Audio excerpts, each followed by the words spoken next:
You ever walk into a room and feel like you stirred something up without saying a word? You didn't dress flashy. You weren't trying to outshine anybody. But suddenly, eyes roll, conversations shift, and spirits get tense. Let me help you understand something. They're not reacting to your personality. They're reacting to your glory. The glory that rests on your life didn't originate from your degrees, your upbringing, or your network. It came directly from the hand of God. That means you don't have to apologize for it, explain it, or try to water it down to make other people comfortable. The kind of glory that comes from above is not based on earthly achievement. It's rooted in divine assignment. Heaven chose to mark you, anoint you, and clothe you in something eternal. And that makes you different. When God places his hand on your life, he doesn't send out a survey for public approval.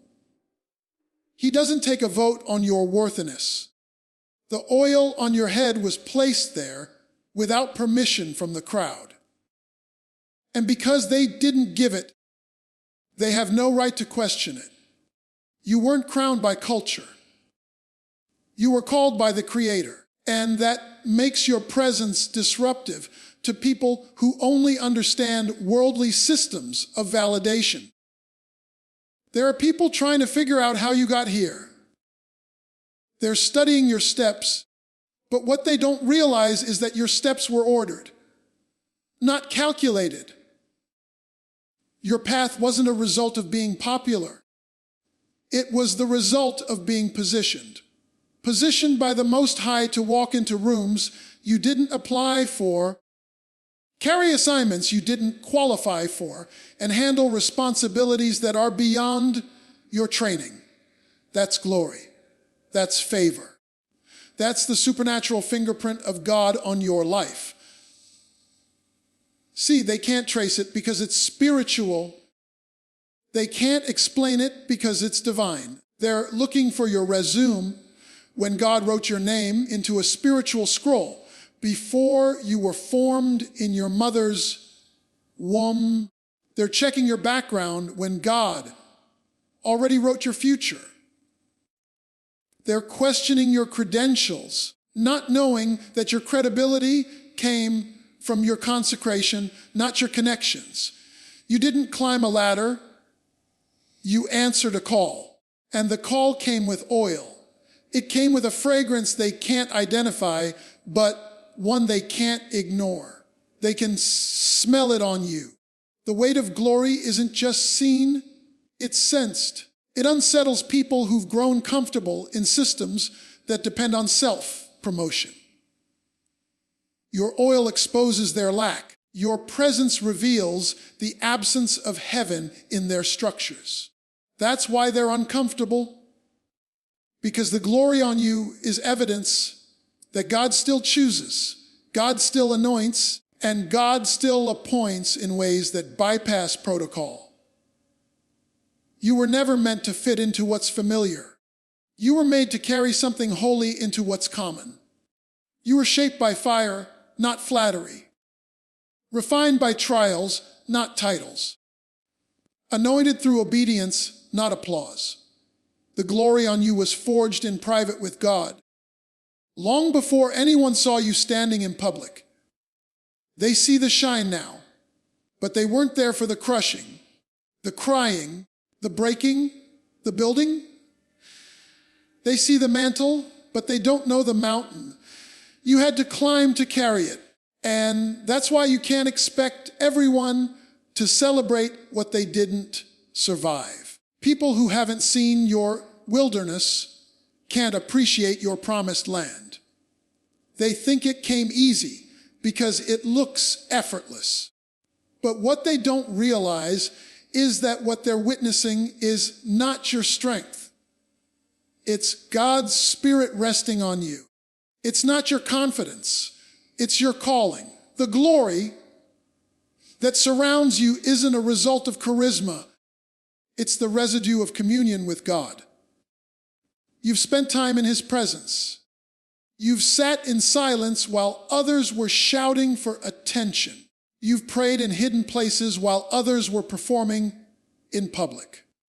And now, the glory is showing, not because you made it happen, but because God decided it was time. Time to reveal what He placed in you. Time to let the light shine through your life. Time to put the evidence of His power on display through your obedience. You are walking proof that God still covers His people in glory. That He still wraps His children in weight. Not the weight of the world, but the weight of wonder. The kind of glory that humbles the proud and raises the broken. The kind of glory that can't be bought, borrowed, or bargained for. It comes only through divine placement. It rests only on surrendered vessels. And when God sees someone willing, He doesn't just bless them. He burdens them with glory. So understand, the glory on you is not about ego. It's about purpose. It's about heaven's agenda invading earth through you. It's about light piercing through darkness, truth breaking through deception, and grace flooding over guilt. The glory on you is a signal that God is near, God is speaking, and God is moving through your life. Not because of you, but in spite of you.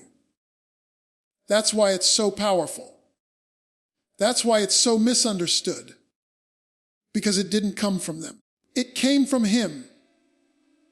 When people can't put a label on you that fits their comfort zone, they'll try to put you in a box that limits your calling. Because what they can't categorize, they try to control. And when they realize they can't control you, they'll try to reject you. But the problem isn't you. The problem is their limited language. You've been shaped by a divine blueprint that doesn't match their vocabulary. You weren't built to fit in their small definitions. And that frustrates people who rely on predictability to feel powerful. You are a spiritual anomaly to those who think in natural patterns. Your life disrupts their formulas. Your presence exposes their assumptions. They keep looking for the version of you that matches what they've seen before. But God didn't use a copy-paste model when He made you. He spoke something fresh over your existence. That's why they struggle to understand you. And instead of asking for revelation, they reach for rejection. It's easier to dismiss what they don't recognize than to humble themselves and ask God what He's doing through you. There's something threatening about a person who doesn't need validation to be confident. When you walk with kingdom clarity, it unnerves those who depend on crowd consensus. They're confused by your calm. They're disturbed by your direction because you're not trying to make sense to them. You're trying to stay faithful to Him. And that kind of obedience offends the minds of those who live for acceptance. They want to see your credentials, but God gave you covenant. They want you to prove yourself, but heaven already approved you. They'll call you arrogant. When really you're just aware, they'll label you rebellious. When really you're just resolved. They'll say you've changed, but what's really happening is that you've awakened. You no longer play the game of spiritual politics. You no longer shrink to fit their structures. And that terrifies people who find their identity in being the gatekeepers of a system God never designed. You're a reminder that God still anoints outsiders, that God still uses those who don't come from the expected lineage. When they can't identify you, they'll accuse you. When they can't figure you out, they'll make up reasons to exclude you. You'll hear whispers. You'll feel resistance. But that's the cost of walking in mystery. When God cloaks your calling in spiritual language, the carnal mind panics. It wants black and white. When you live in the color of the Spirit, it wants titles and categories. When you walk in unboxed anointing, you're too deep for the shallow, too free for the religious, too real for the fake. You weren't made to fit into a hierarchy of human praise. You were called to reflect heaven's heart, not man's preferences. And when people sense that your allegiance isn't to them, they'll distance themselves from you. They'll minimize you in conversation. They'll ignore your gifts. But don't be fooled. It's not because they don't see the light in you. It's because they do. They just don't know how to respond to someone who shines without asking for permission. The truth is, some people are only comfortable when they can define what they're dealing with. Your inability to be boxed in makes them uncomfortable. They can't call you just a preacher, or just a leader, or just another dreamer. There's something about your walk that messes with their categories. You flow in and out of roles. You speak from a place they haven't touched. You move with a freedom they secretly desire. And that offends their false sense of order. People fear what they don't understand. And what they fear, they try to silence. That's why they avoid inviting you to the table, because you don't eat crumbs when you know you're seated at the king's feast. That's why they won't affirm you publicly, because they're scared others will see what they see, that God is with you. So instead of confronting their jealousy, they choose to deny your assignment, not because it's invalid, but because it exposes what they lack. Let them try to dismiss you. Let them underestimate you. Let them call you what you're not. It changes nothing about what God already declared over your life. Their opinion doesn't reduce your oil. Their silence doesn't cancel your calling. Their distance doesn't rob you of destiny. The one who formed you never asked their input. And the moment you realize that their rejection becomes your release, their dismissal becomes your doorway. What they walk away from, God walks into. They thought they could define you, but you were never meant to be explained. You were meant to be experienced. And when your life starts to speak louder than their labels, don't be surprised when the same ones who dismissed you have to witness your rise.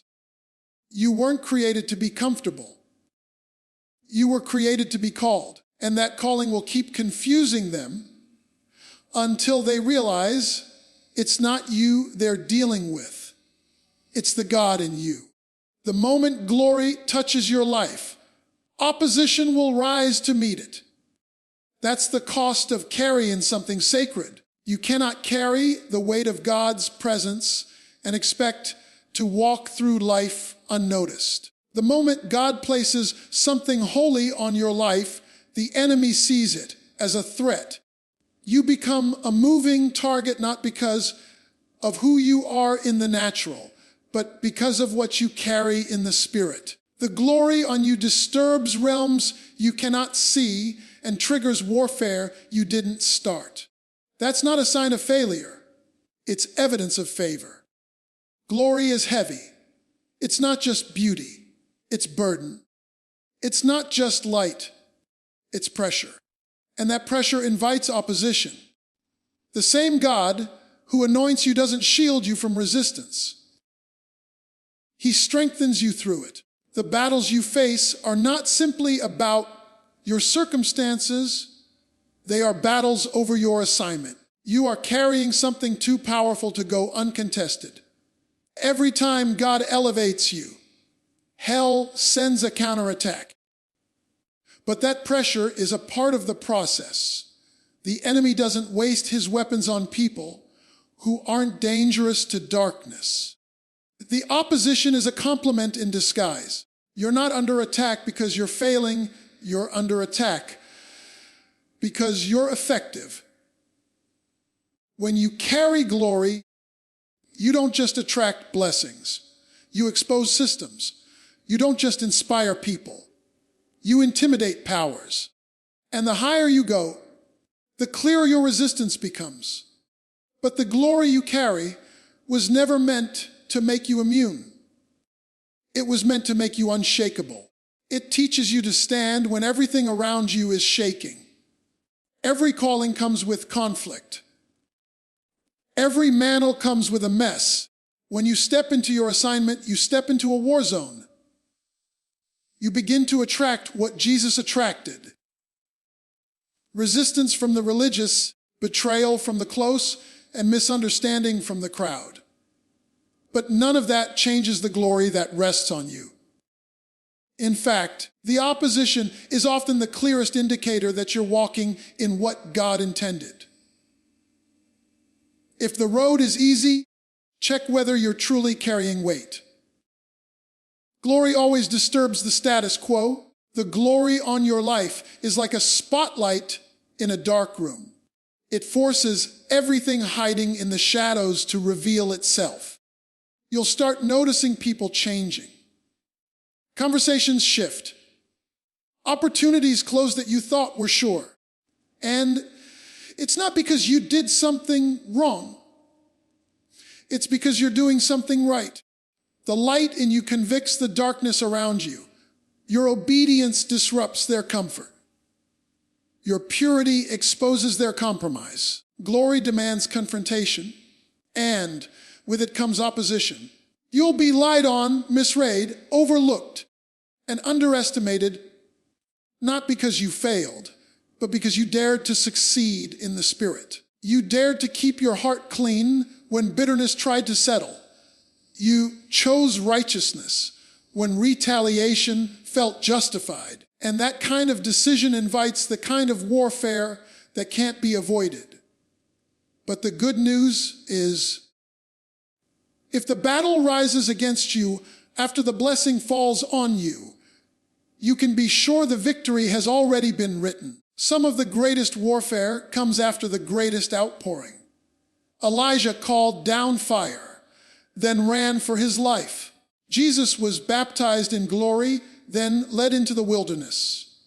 David was anointed king, then sent back to the field. The oil attracts adversity, but the same oil that attracts trouble is the oil that empowers triumph. The anointing doesn't just call you forward. It equips you for every blow you'll take on the way. You may be opposed, but you are never unarmed. You carry power that hell cannot break. Don't be surprised when the attacks get more strategic. The enemy studies patterns. He knows your habits. He targets your weaknesses. But what he doesn't realize is that every time he pushes, he only helps you grow. Every attack becomes a training ground. Every hit builds endurance. The enemy overplays his hand when he tries to take down someone God already lifted up. You may bend under the weight, but the glory won't let you break. What's on you is stronger than what's against you. Glory doesn't make life easier. It makes it purposeful. It gives meaning to the madness.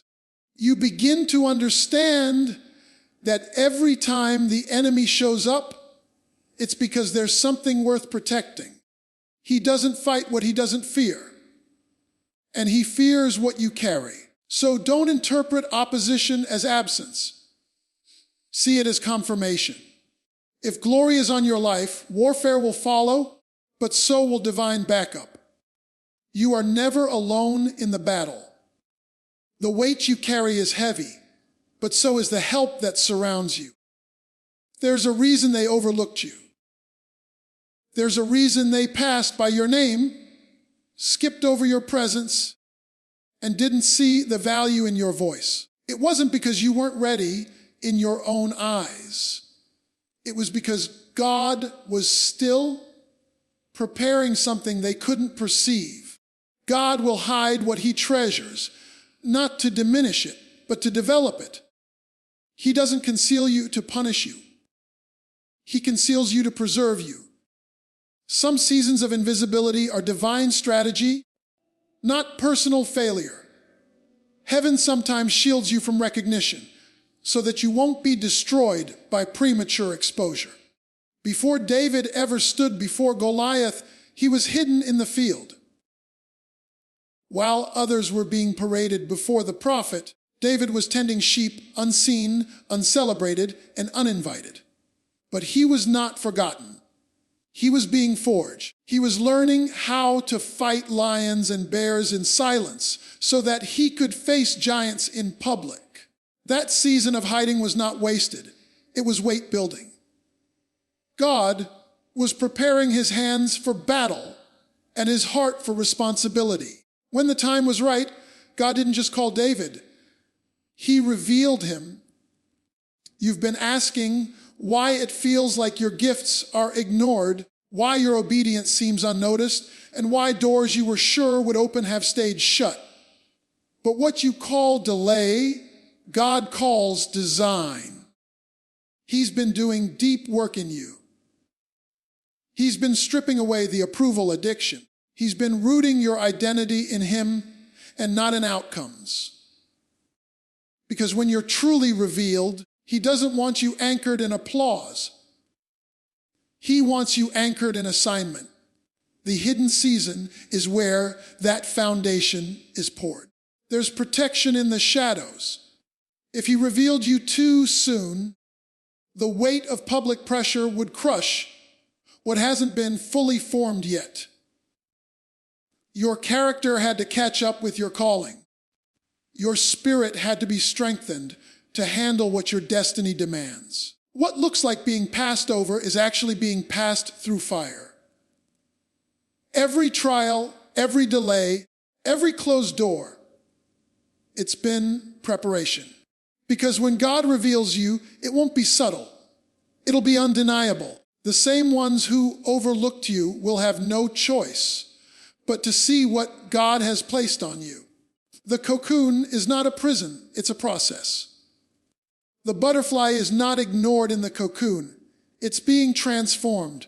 Likewise, God will wrap you in seasons of quietness where the only voice you hear is his. You're not losing influence. You're gaining intimacy. You're not falling behind. You're being pulled into divine alignment. And when the transformation is complete, he doesn't just open a small window. He removes the veil. God doesn't do small unveilings when his glory is involved. He reveals with impact. Some of the most powerful moves of God come through those who have been hidden the longest. Because when you've been hidden, you've learned how to serve without being seen. You've learned how to worship without being watched. You've learned how to intercede in the dark so that you can carry authority in the light. Hiddenness teaches humility. It breaks the need to perform. It silences the craving for credit. And it teaches you to be faithful even when nobody is watching. Don't confuse hiddenness with insignificance. Just because they don't see you doesn't mean you don't carry weight. Just because the spotlight hasn't hit you doesn't mean the anointing hasn't touched you. God often hides what he wants to use most. He reserves his best for the right moment. He keeps his sharpest arrows in the quiver until the battle demands them. You've been kept, not dismissed. You've been held, not hindered. And when your due season arrives, nothing and no one will be able to keep you concealed.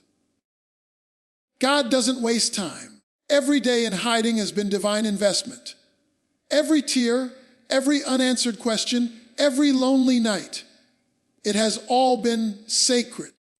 He has been molding your mind, training your tongue, sharpening your discernment, and deepening your spirit What you've built in private will become your strength in public. When you're revealed, it won't just be talent that shows up. It will be depth. It will be authority. It will be power clothed in humility. The enemy thought silence meant stagnation. But while the world was silent about you, heaven was speaking over you. Angels were assigned to you. Purpose was downloading into you. You weren't being punished. You were being trusted. Trusted to wait. Trusted to worship. Trusted to develop without an audience. Trusted to carry something so holy that it had to be hidden until it was ready to be released without compromise. When God hides you, it's because he sees the magnitude of what you're called to release. He knows what's in you. He knows how much it's going to shift. He knows how much it's going to shake the atmosphere. And he won't allow that kind of glory to be mishandled. So he hides it. He protects it. He watches over it. Because when the time is right and the season is full, he will pull back the curtain, not just so people can see you, but so they can see him through you. There's a weight that comes with being chosen, and one of the heaviest parts is being misunderstood. When God builds you differently, people will respond to you strangely. You'll say what others are afraid to say. You'll move in ways that challenge their normal. You'll carry a fire that burns away pretense, and people won't know what to do with you. They'll question your motives, not because you're unclear, but because they've never seen anyone walk in boldness that doesn't require approval. You were never meant to be fully grasped by the minds of those still living in the shallow. You were formed for depths they haven't been willing to enter. From the beginning, God marked you with something that doesn't make sense to those around you. Your journey, your rhythm, your decisions, none of it fits into their framework. You don't always follow the crowd, and that unsettles those who need a group to feel validated. You don't bend just to belong, and that threatens people whose identity is rooted in consensus. You speak truth when silence is more comfortable, and that makes you a target for confusion, criticism, and even isolation. But that's part of the blueprint. God wired you to be different on purpose. They'll say you're arrogant when really you're just aware. They'll call you distant when really you're just discerning. They'll say you're too much because you refuse to play small. You were never designed to be digestible for people who've settled for mediocrity. The weight you carry isn't for show. It's for shifting atmospheres. And when your spirit walks into a room, it confronts everything fake, everything shallow, everything bound. So don't expect to be embraced by people who are more comfortable with shadows than light. Jesus himself was misunderstood. The Son of God walked in pure truth, and yet he was called a blasphemer, a rebel, a threat. If perfection could be misjudged, then don't be surprised when your obedience is misunderstood as rebellion, when your conviction is mistaken for pride, when your silence is twisted into arrogance. You weren't called to be understood. You were called to be obedient. And sometimes obedience looks like moving forward without affirmation, speaking truth without applause, and standing alone without compromise. The people you expect to support you might be the ones who distance themselves first.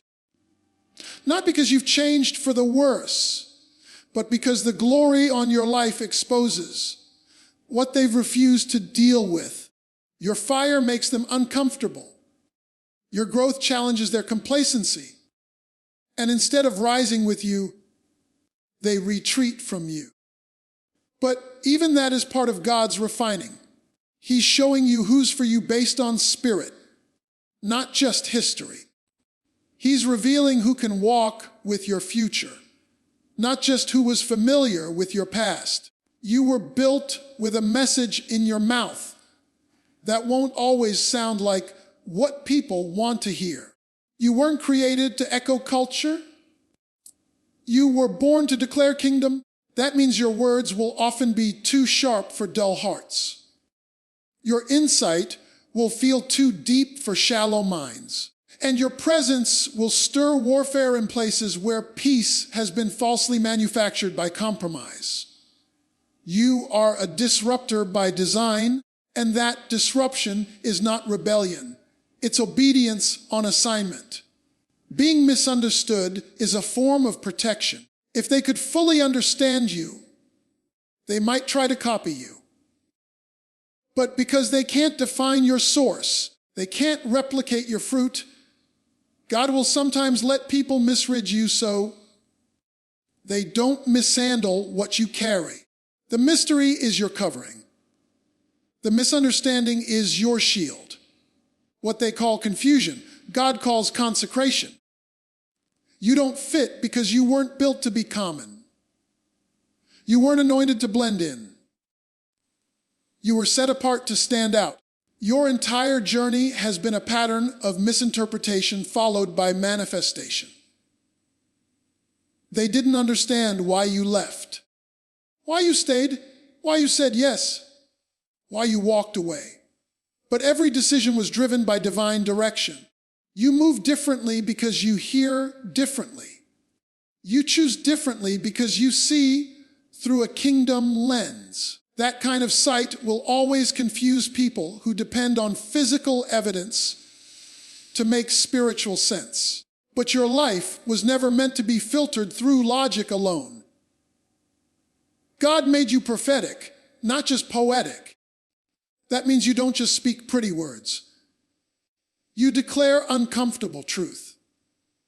You carry burden before you carry applause. You often feel what's coming before it arrives. That level of sensitivity will make people think you're overreacting, overthinking, or just over-spiritual. But what they don't realize is that your sensitivity is your superpower. You were born with antennas tuned to heaven's frequency, and that means you'll pick up what others ignore. And what others ignore, they'll often criticize when you call it out. So don't shrink just because they don't get it. Don't silence yourself just because they twist it. Don't dim the fire just because it scorches their comfort. You were built to carry something that breaks cycles. You were built to provoke transformation. You were built to call down what heaven has been waiting to release.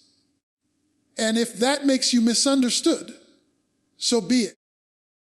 That misunderstanding is not a detour. It's a sign that you're walking in something rare, something holy, something heaven ordained. Don't be discouraged when you're rejected, overlooked, or misunderstood. That's confirmation that you're carrying something heavy.